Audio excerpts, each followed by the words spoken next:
गरुड़ पुराण 8वां अध्याय। जब आत्मा ने अपने पापों का फल भोग लिया, जब उसके भीतर सच्चे प्रायश्चित की अग्नि जल उठी, तब एक प्रकाश उसकी ओर बढ़ता है।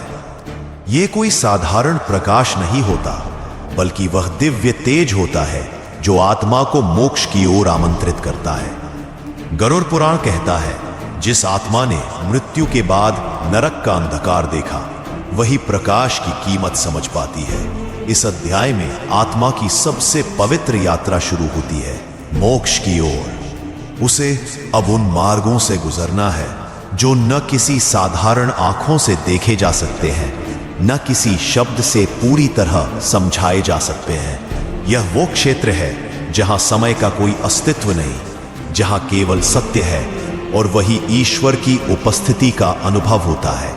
लेकिन मोक्ष पाना इतना सरल नहीं होता। अंतिम परीक्षा अभी भी बाकी होती है। आत्मा से पूछा जाता है, क्या तू अपने हर कर्म की जिम्मेदारी लेने को तैयार है? क्या तू हर उस व्यक्ति को क्षमा कर पाई है जिसने तुझे दुख दिया? क्या तू स्वयं को क्षमा कर पाई है? यदि आत्मा इन सभी प्रश्नों के उत्तर पूर्ण सत्यता और निर्मलता से दे पाए, तभी वह मोक्ष के उस द्वार तक पहुंचती है जहां ना पुनर्जन्म होता है, ना पीड़ा। वहां केवल शांति है, केवल दिव्यता।